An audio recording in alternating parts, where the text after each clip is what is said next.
ئەمساڵ یادی دامەزرانی رادیۆی دەنگی کوردستان لە چاو ساڵانی تردا جیاواز بوو. یادی ئەمساڵ هاوکات بوو لەگەڵ ئاگرتێبەردان و سووتانی شاخی گۆژەی شاری سلێمانی. بۆ مەبەستەش لە یادی 57 ساڵەی دامەزرانی رادیۆی دەنگی کوردستان بەڕێوەبەر و کارمەندانی رادیۆی دەنگی کوردستان سلێمانی هەستان بە ناشتنی 57 نەمان بۆ سەر لە نوێ سەوزکردنەوەی شاخی گۆژە. ئەمڕۆ یادی ئەو ڕادیۆیە کە مێژوویەکی دێرین لە دیرۆکی کووردا، خزمەتێکی بەرچاو بە دۆزی ڕەوای کورد بە گشتی سەدایەک بۆ دەنگی ئازادی خوازانەی گەلی کورد و هەروها پاڵپشت و قەڵا بۆ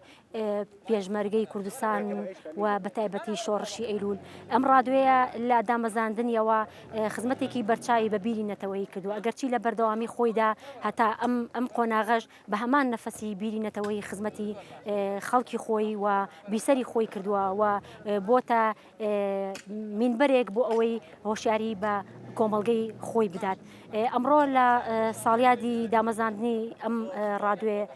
گەورەیەدا لە یادی 57 ساڵەی دامەزاندنیدا بە باشمانزانی 57 دار لە شاخی گۆیژە لە نێو ئەو دارستانەی ئەو سنەوبەرە نازدارانەی کە بەهۆی ئاگرکەوتنەوەکەی ماوەی لەمە پێشەوە بەداخەوە سووتان هاتوین لێرە دارەکان و گۆیژەش ئاشکەینەوە و پێویستە هەر تاکێکی کورد و پێویستە هەموو تاکێکی ئەم شارە خەمخۆرانە و هەستکردن بە گیاری بەرپرسیارەتی ئامادە بێ بۆ ئەوەی تەنها دەست نەخاتە سەربرینەکان، بەڵکو بەشێک بێ لە چارەسەری، بەشێک بێ لە ساڕێژکردنی و هەمیشە ئەگەر شاری سلێمانی شاری هەڵمەتی قوربانی ئەگەر کچە نازدارەکەی کوردستان بێ ئەوە شاخی گۆیژە پەرچەمە ئاوریشمێکەیەتی بۆیە هەمیشە دەبێت بە جوانی و بەخاوی بەگەشاوەی بمێنێتەوە. لە یادی 57 ساڵی دامەزراندنی ئێزگەی دەنگی کوردستان وەک دەنگی کوردستان سلێمانی هەڵمەتێکی نەمام چاندنمان دەست پێ کرد، بە تایبەت لەم وەختەیە کە شاری سلێمانی بە گۆیژەوە بێنازێکی پێوە دیارە کە چ لە گۆیژە چ لە دەواازەی سلێمانی لە تاسوجەیە ئەو سووتانی دارستان و دارسنەوبەرەکان هاتەکایەوە ئەمانە هەمووی بوونە خەمێک بۆ دانیشتوانی شاری سلێمانی. ئێمە ویستمان ئەو زیندویەی شاری سلێمانی بیهێڵینەوە لەم ساڵیادەیە کە 57 ساڵی یادی دامەزراندنی دەنگی کوردستانە 57 نەمان بنێژین لە چیای گۆیژەیە لە جێ ئەو دارسنەوبەرە سوتاوانەی کە هەبووە وەک نیشانەیەک بۆ زیندویی شاری سلێمانی و هەمیشە ژیان بەخشین بە بیسەرانی دەنگی کوردستان لە ڕوانگەی ناشتنی ئەم نەمامانەوە. ئەمە وەکو یادێکە کە لە سەردەمی شۆڕشی ئەیلولی مەسنەوە چ لە سەردەمی شۆڕشی گوڵانی پێشکەوتن خوازەوە و لە دوای ڕاپەڕینیشەوە بەردەوام دەنگی کوردستان دەنگێکی زوڵال بووە کە هەم پەیامی شۆڕشی گەیاندووە بە خەڵکی و هەم لە لایەکی تریشەوە دەنگێکی زیندوو بووە کە خەڵکی هاانبات بۆ ئەوەی کە ناخی کوردایەتی و هەستی نەتەوایەتی تیا بە زوونی بمێنێتەوە. ئێمە بەردەوام بین لەسەر و ڕێبازە. لە ساڵیادی دامەزراندنی رادیۆ دەنگی کوردستان کە 57 ساڵ بەسەراتیا دەپەڕێت، ئێمە وەکو ستافی رادیۆ دەنگی کوردستان سلەیمانی هەستاوین بە چاندنی 57 نەمام لە شاری گۆیژە، چونکە شاری گۆیژە زۆر سوتاوە و پێویستی بەوە هەیە وەکو ژینگە دۆستێک ئێمە هەستین بە چاندنی نەمام و جارێکی تر ساوزکردنی. ئەمڕۆ لە یادی 57 ساڵی رادیۆی دەنگی کوردستاندا هاتوین 57 نەماممان هێنا وەکو وەفاداری بۆ ئەوەی کە ئەم رادیۆ ڕۆژانێک لە شاخ خزمەتی بە چارەنووسازەکانی گەلی کوردستان کردو. ئێستش دەبینین بە بەرچاوی هاوڵاتیانی شاری سلێمانی و با بڵێن هاوڵاتیانی کوردستانیشەوە کە شاخی گۆیژە بەشێکی سووتێنراوە، ینی لە پای ئەو سووتێنراوە ئێمە لە یادی رادیۆکەماندا هاتوین ئەم سووتێنراویە بگەشێنینەوە بە سەوزایی بتوانین ژینگەی ئەم شارە زیاتر ئیدامی پێ بدرێت و با بڵێن زیاتر پەرە بە جوانی و سەوزایی ئەم شارە بدرێت. پامی من پیرۆزباییە بە بۆنەی 57مین ساڵ ڕۆژی دامەزراندنی یەکەمین ئێزگەی دەنگی کورد کە ئێزگەی دایکە. زۆر خۆشحاڵم منیش وەکو کارمەندێک کە ماوەی زیاتر لە 10 ساڵە هەر لەم ئێزگەیە کە کارم کردووە لە ماوەی تەمەنی 57 ساڵی کار و خزمەتی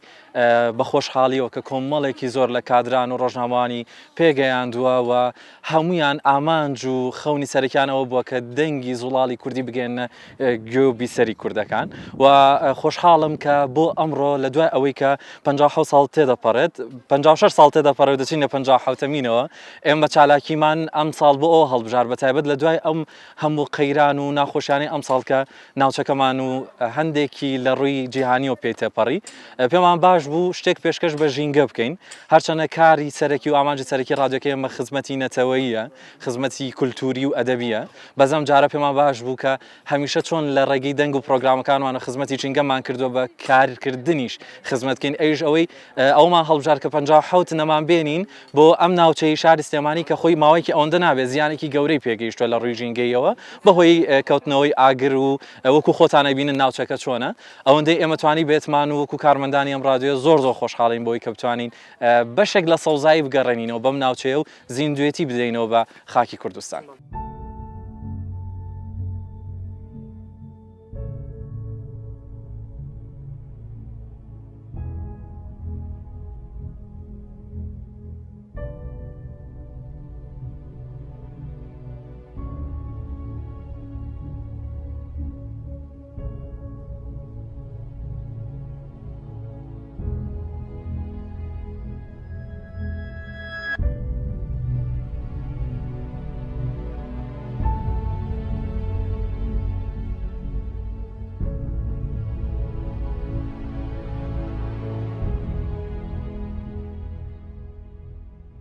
ڕادیۆی دەنگی کوردستان لەسەر دەستی باکی ڕۆحینەتەوەی کورد مستەفا بارزانی نەمر و لە سەردەمی شۆڕشی مەزنی ئەیلولدا دامەزرا ئەو ڕادیۆیە لە ڕابردوو لە ئێستاشدا خزمەتی بە شۆڕشی مەزنی ئەیلول و شۆڕشە یەک بە دوای یەکەکانی کوردستان کردووە